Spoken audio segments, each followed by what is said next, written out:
Good morning students, how are you doing today? Roma Khare here again. Welcome back to my channel. आज हम start करने जा रहे हैं केमिस्ट्री का chapter number 2 acids bases and salt. तो students जिन्होंने अभी तक इस चैनल को लाइक एंड सब्सक्राइब नहीं किया है, प्लीज़ डू इट। ओके, हम स्टार्ट करते हैं। एसिड से हम स्टार्ट करने जा रहे हैं कि एसिड्स होते क्या है। चैप्टर की हेडिंग कहती है कि ये चैप्टर है एसिड्स के बारे में, बेसिस के बारे में एंड सॉल्ट्स के बारे में। तो हमें पता होना चाहिए कि एसिड्स, बेस एंड सॉल्ट्स होते क्या है। बचपन में जब क्लास 5, 6, 7 ऐसे जब हमने पढ़ा था, हमने थोड़ा सा पढ़ा था कि एसिड्स जो होते हैं ना, जिन्हें हम हिंदी में कहते हैं अम्ल। अम्ल क्या होते हैं या एसिड्स क्या होते हैं? जो खट्टे सब्सटेंसेस थे, हमने कहा था उनमें एसिड होता है, राइट। इतना ही पढ़ा था हमने। खट्टे सब्सटेंसेस, सावर जो चीज़ें होती है जिनका टेस्ट सावर होता है, हमने कहा था वो एसिड्स होते हैं। बेस के लिए हमने कहा कि जो चीज़ें कड़वी होती है, सोपी टच वाली होती है, यानी जिनका टेस्ट बिटर होता है, जिनका टच सोपी होता है, सोप जैसा टच करने पर हमें फील होता है, वो बेस होते हैं। और हमने ये भी पढ़ा था कि सॉल्ट क्या होते हैं, जो ना एसिड होते हैं ना बेस होते हैं, यानी जो ना खट्टे होते हैं ना कड़वे होते हैं। सॉल्ट होते हैं जब हम एसिड और बेस को मिलाते हैं तो दोनों एक दूसरे के इफ़ेक्ट को न्यूट्रलाइज कर देते हैं, तो बनते हैं सॉल्ट। ये सारी डेफिनेशंस तो हमने ऑलरेडी छोटी क्लासेस में पढ़ी हुई है, राइट। अब हम 10th में आ चुके हैं, हम बड़े बच्चे हो चुके हैं। हमें एसिड्स, बेस एंड सॉल्ट के बारे में केमिस्ट्री के अकॉर्डिंग, इनके केमिकल्स के बारे में हमें थोड़ा डेप्थ में पता होना चाहिए। अब हम पढ़ते हैं कि एसिड्स जो होते हैं या बेस जो होते हैं, उनकी केमिकल प्रॉपर्टीज़ कैसी होती है, क्या चीज़ होती है एसिड्स एंड बेस, जिनको केमिकली सब्सटेंसेस को हमने अलग अलग आइडेंटिफाई किया। फर्स्ट थिंग आती है, जो एसिड्स होते हैं उन्हें हम एसिड्स तब कहते हैं जब उनके अंदर हाइड्रोजन प्लस के आयंस बनते हैं। आयनिक कंपाउंड्स याद है? थोड़ा सा ध्यान है, आयनिक कंपाउंड क्लास 9 में हमने पढ़ा था। ओके, तो एसिड्स होते हैं जब हम किसी सब्सटेंस का एक एक्वियस सॉल्यूशन ले रहे हैं और उसमें बहुत सारे हाइड्रोजन प्लस H+ के आयंस बनते हैं, तो हम कहते हैं ये एसिड्स है। Acid is a substance which furnishes H+ ions और H3O+ आयंस। H+ आयंस तो हमें हाइड्रोजन समझ आ गया कि H3O क्या है, हाइड्रोनियम।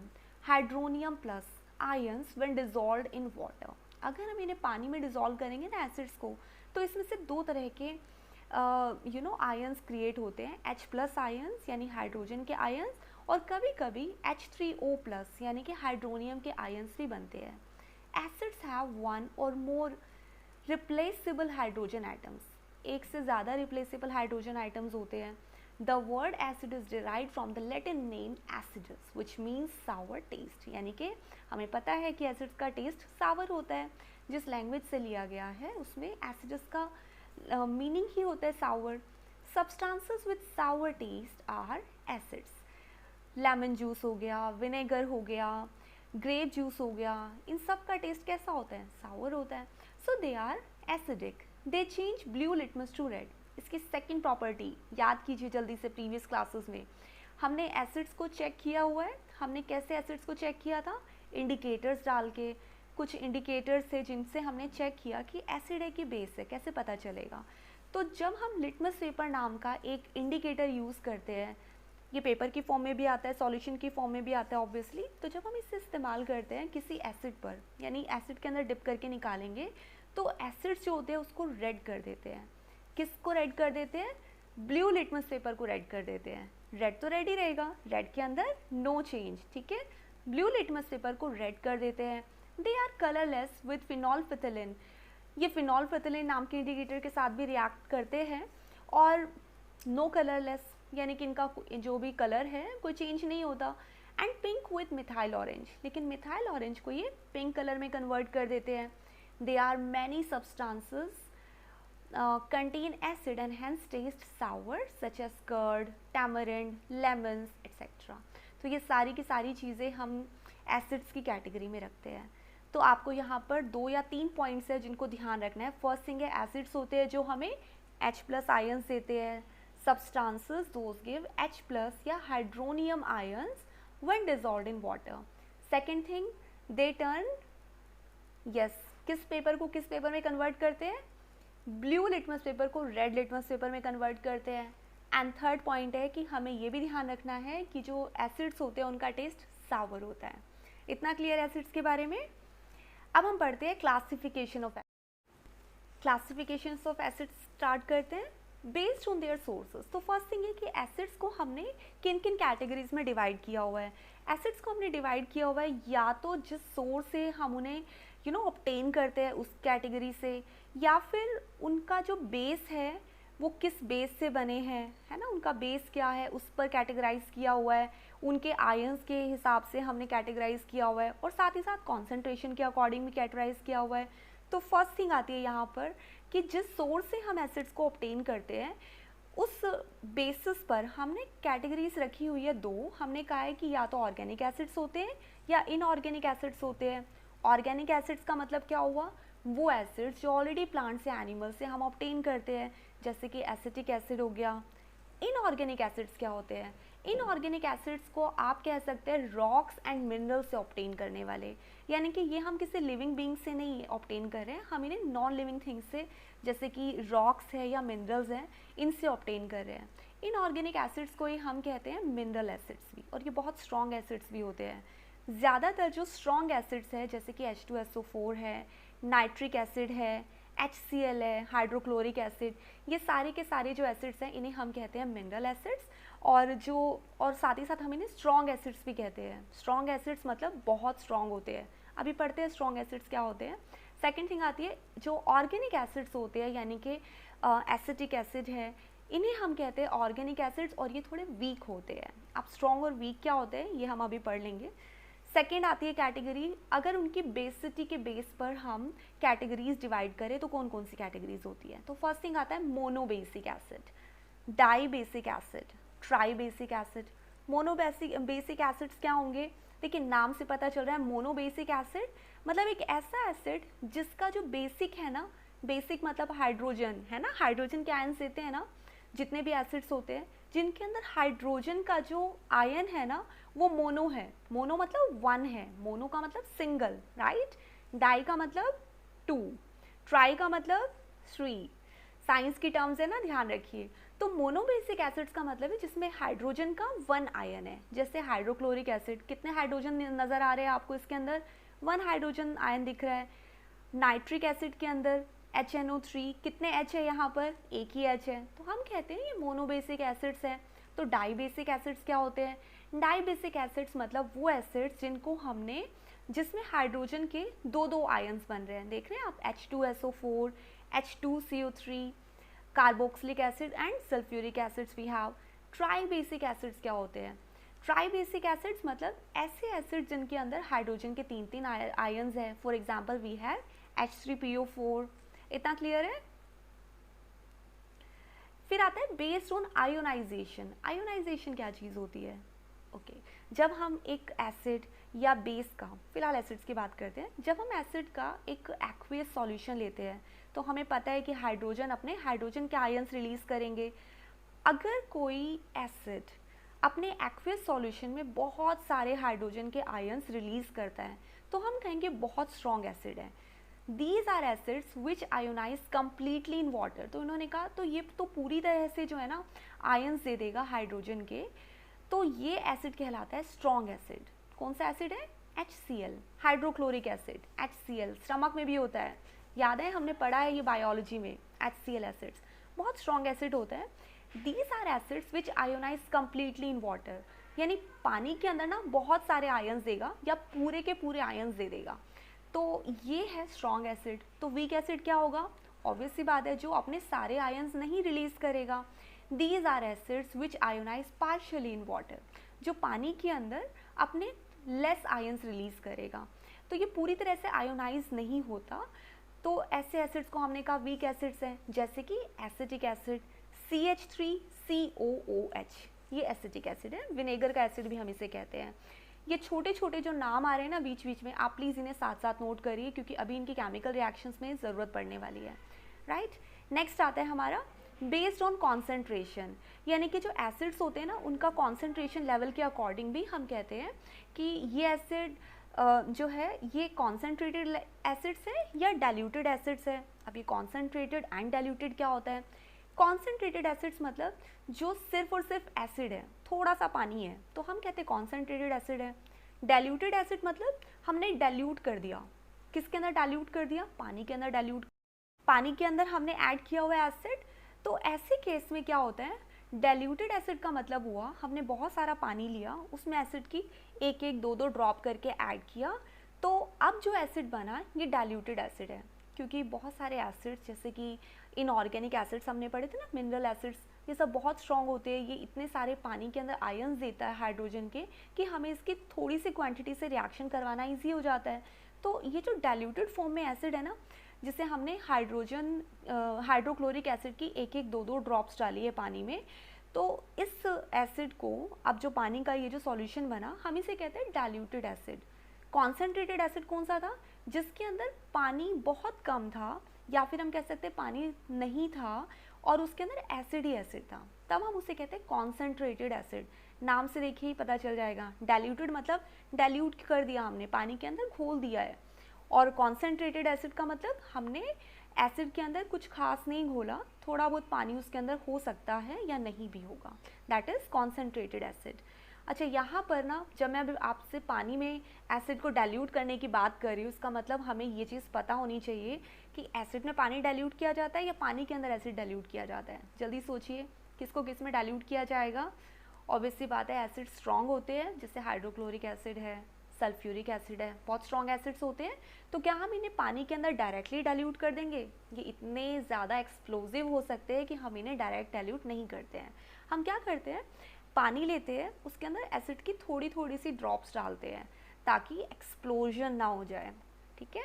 तो बहुत थोड़ा थोड़ा एसिड डाला जाएगा, ना कि एसिड रखा हुआ है आप उसके अंदर पानी स्प्लैश, भयंकर हो जाएगा। ओके, सो नेक्स्ट पार्ट पर आते हैं, chemical reaction. So here comes all the questions. So first thing आती है, केमिकल प्रॉपर्टीज़ के लिए हमें क्या क्या चीज़ें पता होनी चाहिए। तो जब हम एसिड्स की ना केमिकल प्रॉपर्टीज़ की बात करते हैं, हमें ये पता हो कि एसिड्स जो होते हैं ना, वो हम कौन कौन से यहाँ लेने वाले हैं, यूज़ करने वाले हैं, किन किन एसिड्स का रिएक्शन हम करेंगे। तो यहाँ पर हम जितने भी केमिकल रिएक्शन देखेंगे, या तो हम परफॉर्म करेंगे हाइड्रोक्लोरिक एसिड के साथ, हाइड्रोक्लोरिक एसिड के लिए फॉर्मूला याद कर लीजिए HCl, या फिर हम परफॉर्म कर रहे हैं H2SO4 यानी कि सल्फ्यूरिक एसिड के साथ। तो ये दो फॉर्मूले तो आप अच्छे से याद कर लीजिए, HCl एंड H2SO4। इन दो केमिकल्स को, ये केमिकल कौन से हैं, एसिड्स हैं, इन दोनों एसिड्स को हम अलग अलग रिएक्शंस में यूज़ करने वाले हैं, ठीक है। तो फर्स्ट आता है, जब एक एसिड रिएक्ट करता है किसी मेटल के साथ तो क्या होगा, एसिड और मेटल के रिएक्शन में क्या बनेगा, मेटल्स के साथ कैसे रिएक्ट कर सकते हैं। फॉर एग्जांपल एक मेटल रखी हुई है, ठीक है, मेटल के अंदर अगर हमने कोई एसिड ड्रॉप्स डाली, एसिड की ड्रॉप डाली, क्या वो रिएक्ट करेगी।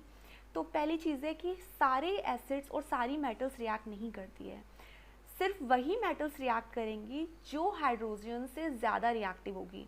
हाइड्रोजन से ज़्यादा रिएक्टिव क्यों, क्योंकि जो हाइड्रोजन है ना, हाइड्रोजन आपको पता है कि हर एक एसिड के अंदर होगी होगी। तो इसका मतलब है कि मेटल्स के साथ सिर्फ और सिर्फ वही मेटल्स हैं जो एसिड्स के साथ रिएक्ट कर सकती हैं जो हाइड्रोजन से ज़्यादा रिएक्टिव है। हमारे पास टेबल है इसके लिए पूरी की पूरी कि कौन कौन सी मेटल्स रिएक्ट करेंगी। यहाँ पर फर्स्ट ऑप्शन आता है reaction of acids with metal. Metal कभी भी अगर एसिड्स के साथ रिएक्ट कर रही है तो क्या बनेगा, मेटल और एसिड कभी भी रिएक्ट करेंगे तो हमेशा एक सॉल्ट बनेगा और एक गैस इवॉल्व होगी, हाइड्रोजन गैस इवॉल्व होगी। अब इसकी इक्वेशंस को डिटेल में समझ लेते हैं कि हमें इसे याद कैसे करना है। पहले आप कोई भी मेटल्स ले लीजिए जो रिएक्ट करती है, ठीक है, जो हाइड्रोजन से ज़्यादा रिएक्टिव है। जैसे आपने देखा यहाँ पर जिंक है, सोडियम है, आयरन है, ये तीन मेटल्स हमने लिए हैं। इसका रिएक्शन करवाया गया हाइड्रोक्लोरिक एसिड के साथ यानी HCl के साथ। तो सबसे पहले आप अलग कर दीजिए हाइड्रोजन गैस, H2 अलग हो गई। अब क्या बचा, H तो अलग चला गया। ये जो HCl वाला पार्ट था, इसमें जो क्लोरीन बचा था, ये क्लोरीन जो है ना वो जिंक के साथ जुड़ गया और बन गया जिंक क्लोराइड। ऐसे ही सोडियम के साथ जब ये क्लोरीन जुड़ गया तो बन गया सोडियम क्लोराइड। आयरन के साथ जब क्लोरीन जुड़ गया तो बन गया आयरन क्लोराइड, राइट। ये तीन केमिकल इक्वेशन समझ है कैसे बनी। जिंक प्लस हाइड्रोक्लोरिक एसिड जब जुड़े तो हाइड्रोजन को हमने अलग कर दिया। अब ये जो क्लोरीन बचा यहाँ पर, इस क्लोरीन को हमने जिंक के साथ में यूज़ किया, यानी जिंक के साथ में ये जॉइन हो जाएगा और बनेगा जिंक क्लोराइड। क्लोराइड जितने होते हाँ, तो सभी क्लोराइड होते हैं सॉल्ट, तो ये बन गया जिंक क्लोराइड। सोडियम अलग हो गया और वो सोडियम यहाँ पर क्लोरीन के साथ आ गया तो बन गया सोडियम क्लोराइड। ऐसे आयरन और क्लोरीन अटैच हो गए तो बन गया आयरन क्लोराइड। अब ये जितने भी क्लोराइड बने, आपको दिख रहा है किसी के साथ 2 है, किसी के साथ 2 नहीं है, कन्फ्यूजन होगी। तो देखिए ये तो वैलेंसी की वजह से होता है, हमें पता है जिंक और क्लोरीन की जो वैलेंसी होती है, जिंक की वैलेंसी 2 होती है, क्लोरीन की वैलेंसी 1 होती है। तो लास्ट ईयर वाले क्वेश्चंस को आप सोचिए, हम जब वैलेंसी होती थी तो हम क्रॉस मल्टीप्लाई करते थे ना, तो हमने यहाँ भी वही किया हुआ है। तो कुछ फॉर्मूले ऐसे होंगे क्लोराइड के जिसमें 2 आएगा और हर फॉर्मूले में 2 नहीं आएगा, राइट। तो ये चीज़ आप ध्यान में रखते हुए इनको सॉल्व करेंगे। जिंक क्लोराइड बनाया, सोडियम क्लोराइड बनाया, FeCl2 यानी कि आयरन क्लोराइड बनाया। तो सोडियम क्लोराइड जो है इसमें Na और Cl दोनों की वैलेंसी 1 होती है, दोनों आयंस की, तो इसलिए NaCl रहेगा। बाकी ZnCl2 हो जाएगा और FeCl2 हो जाएगा, ये आपको ध्यान रखना है। अच्छा, ये तो थी HCl के साथ रिएक्टिविटी। जितनी भी मेटल थी हाइड्रोक्लोरिक एसिड के साथ हमने रिएक्ट कराया, हाइड्रोजन गैस अलग कर दी और हमने लिख दिया कुछ क्लोराइड्स को, जैसे zinc chloride, sodium chloride and iron chloride को।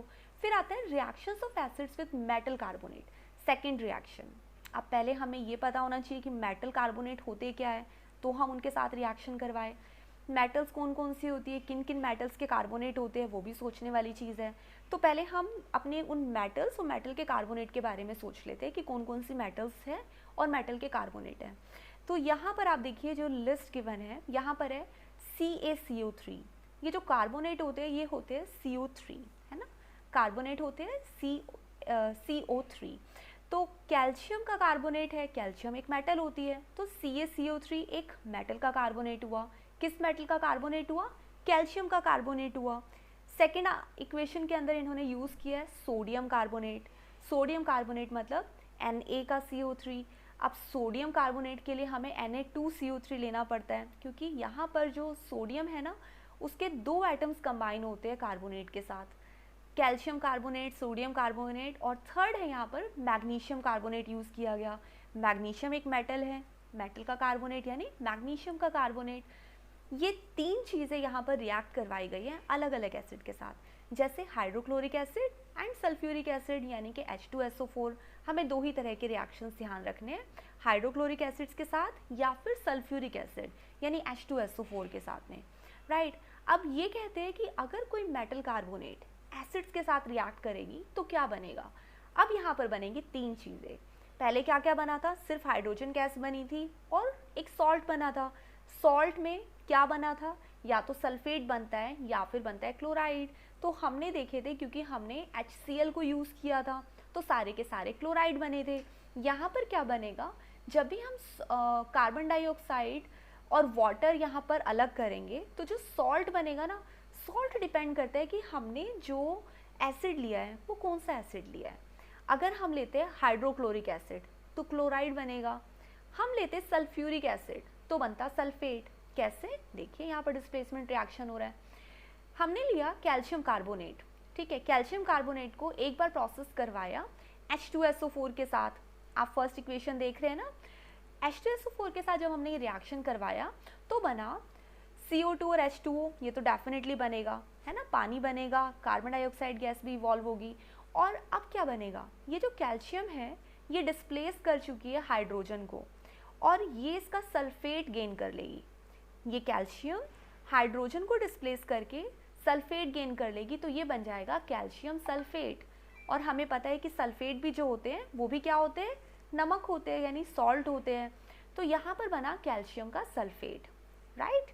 नेक्स्ट पर आते हैं Na2CO3 प्लस H2SO4। अब यहाँ पे क्या किया गया, यहाँ पर हमने फिर से एक मेटल का कार्बोनेट लिया। कौन सी मेटल का कार्बोनेट लिया, हमने लिया सोडियम मेटल का कार्बोनेट, और हमने लिया सोडियम कार्बोनेट। किसके साथ प्रोसेस करवाया, H2SO4 के साथ ही प्रोसेस करवाया। अब बनेगा क्या, पहले आपको पता है कि कार्बन डाइऑक्साइड और वाटर तो बनेगा, दोनों को आप पहले अलग कर दीजिए, CO2 प्लस H2O। अब रह गया Na2 और सल्फेट का काम। तो ये जो Na2 है ये हाइड्रोजन को डिस्प्लेस करके सल्फेट ले लेगी, यानी कि SO4 के साथ में ज्वाइन हो जाएगी और यहाँ पे बन जाएगा Na2SO4। इतना क्लियर है।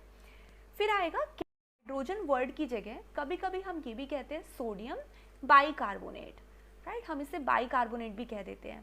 तो NaHCO3 सोडियम हाइड्रोजन कार्बोनेट भी कहलाता है, सोडियम बाइकार्बोनेट भी कहलाता है। तो ये चीज़ समझ आए कि ये हाइड्रोजन कार्बोनेट और बाइकार्बोनेट क्या चीज़ है। अब हमें इनका रिएक्शन करवाना है किसके साथ, एसिड्स के साथ में। एसिड्स के साथ ये कैसे रिएक्ट करेंगे, जब ये रिएक्ट करेंगे तो सेम वही चीज़ें बनेंगी। कौन कौन सी दो चीज़ें, कार्बन डाइऑक्साइड एंड वाटर तो बनेगा और एक बनेगा सॉल्ट। सिर्फ थोड़ा सा बैलेंसिंग के अंदर चेंज आएगा। जैसे देखिए NaHCO3 को हमने हाइड्रोक्लोरिक एसिड के साथ में प्रोसेस करवाया और CO2 और H2O को अलग कर दिया। अब यहाँ पर जो सोडियम बचा था ना Na, ये हाइड्रोजन को डिस्प्लेस करके क्लोरीन के साथ में अटैच हो जाएगा और बना लेगा NaCl। अब इसका जो एक्स्ट्रा हाइड्रोजन था ये कहाँ गया, क्योंकि पिछली बार तो नहीं था ये। इस बार क्या होगा, बैलेंसिंग के समय इस हाइड्रोजन पे यहाँ पर H2 की जो फॉर्म आप देख रहे हैं ना पानी की, इसके अंदर ये ऐड हो जाएगा। तो ये ऐसे अलग होंगे, एक H यहाँ पर है, एरो के लेफ्ट साइड पर है